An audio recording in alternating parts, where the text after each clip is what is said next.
it safe? Can I come back now?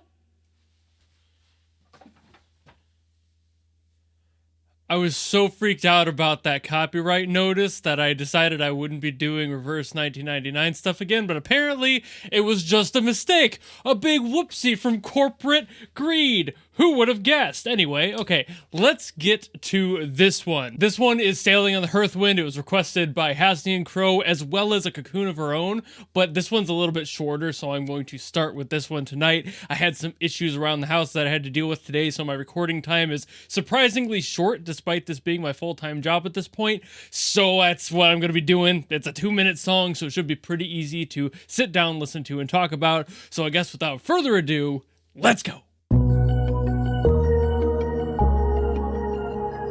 Ooh. Oh, it's kind of got the vibes already. Also love the art, by the way. Just a good bonus. That's really cool. I like the visual.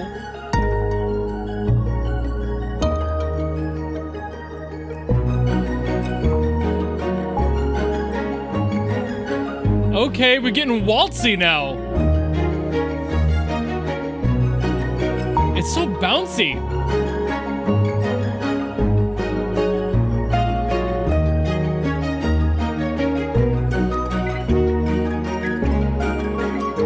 It's using that like staccato push to keep that flow going. That's really cool.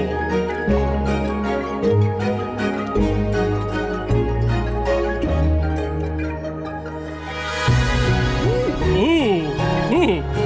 Actually gave me a shiver a little bit. That swell? Ooh, that was neat.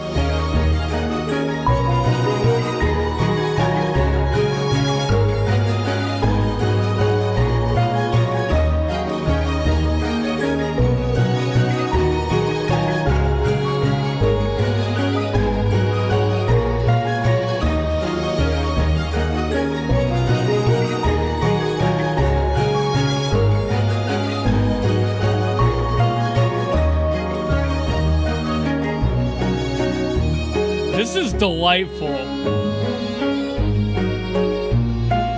What a beautiful flowing vibe.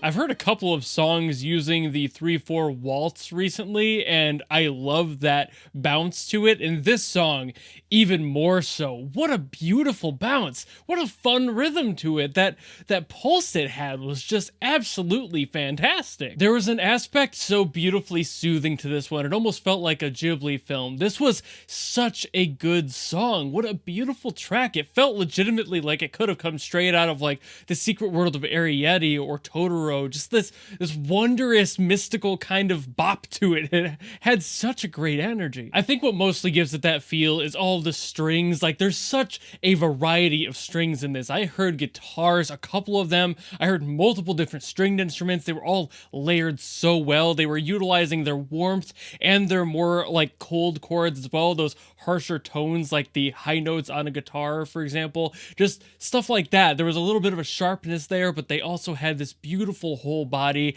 and the bass being resonant helped a lot with that too. It added to that extra beef and the warmth on the bottom. So it just all sounded so good and so full. Everything in this was strings. My entire head was filled with strings. And you know I'm going to yap about the sound design stuff, but there were such fun little things in this one, like the addition of having like that Doppler radar sound in there and throwing that in and acting as kind of a percussive note at the start of certain measures. It wasn't constant. It wasn't all the way through. It was just utilized for very specific sections. I remember it mostly at the beginning. I can't recall if it happened later in again, but definitely at the beginning. I thought that was really neat, kind of adding to that sailing mentality and adding those little tricks to get you to feel like you're in a more nautical situation. Classic sound design stuff, being as subtle as it can be while still weaving itself perfectly into this song. They did a great job on that. And the entire song, again, kind of has that light, wistful happiness. It It feels like a gust on an ocean.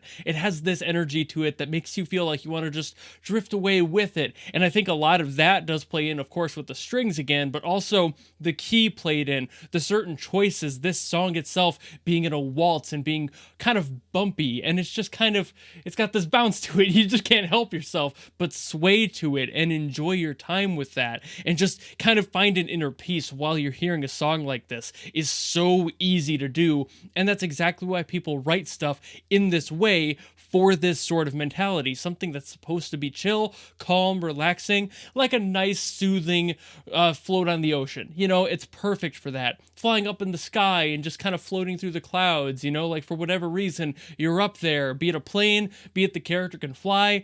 This all kind of has this mystical bounce to it that makes you feel at peace, but also a sense of discovery and journey in it that you just can't get away from. I think that's really fun, and they nailed it with this. I am going to be listening to this on loop the whole time I edit, just because it's the perfect sort of sound that you can pop in the background of something. It is pure background music, but it has such a character and such a heart to it that makes you want to get lost in the world it's creating. And it's just, you can't get away. I sure as hell can't. And this is just a beautiful song. I really can't say enough about how fun this was and how much stuff there is going on inside of it. I think my favorite part of the entire song, though, is how the beginning starts and the things that they do in that to get you into an immediate mood, which, like, it's using synths, I think. If not, it's very heavily affected percussion instruments that are kind of having this sort of sound, but it feels like a synth, so I'm gonna go with that. But the way that it's echoing and layering itself and this sort of like reverb-esque sound it's got on it, it's like an ice bell. It has just a softness to it that feels kind of like water, but then also having that echo and having that reverb in there makes it feel like waves slowly rolling, like not crashing into the side of the coast or anything, but just calm, soothing waves on a gentle beach. It has this flow to it, and it starts the whole song with that flow and that feeling of that push and pull. The waltz feel, the 3/4 also helping out with that, but just having that pattern in general, kind of tricking your brain immediately right out the gate, having that placed as the mood you need to be in, the placement your head needs to be in to be able to enjoy the rest of the song and feel what it's telling you. It is not apologetic about how it does that. It literally just starts you right in on it. It's basically 100% right out the gate with its message. It's trying to get you to understand that this is where you need to be mentally. And this flow, this mystical bounce, sway, wave, whatever you want to call it, is just such an inviting sound that I see why this one was on the list and why so many people wanted me to get to this one. I know that I also have Cocoon to get to, and I'm sure a lot of the votes were specifically for that one, but at the same time, this song, I'm so glad I heard it tonight. It definitely calms my brain after all the stress I had to deal with earlier today. I'm very happy that this happened to be the pick. I don't know what Cocoon sounds like. Maybe it also would have been a good pick, but I'm really happy to listen to this one and just enjoy myself sitting here and allowing myself this freedom, this whimsical dance of all of my energy just floating out of the room. I'm on cloud nine myself right now. This is so perfect for the mood I needed. It's not the song I asked for, but it's the one I needed right now. But I think I'll call it there. I've been yapping quite a bit about this one, surprisingly only 2 minutes, and it got that much out of me. Usually that doesn't happen. But anyway, hopefully you enjoyed this, and if you want me to get to Cocoon or whatever song you want me to get to next, leave it in the comments below and I will do my best to get to it as I always do. And of course, if you just like this video and you want to follow me for more stuff in the future that hopefully doesn't get copyright struck out of nowhere, fingers crossed, then you know how to follow me and support me and all that. And I'll see all of you in the next video. Goodbye!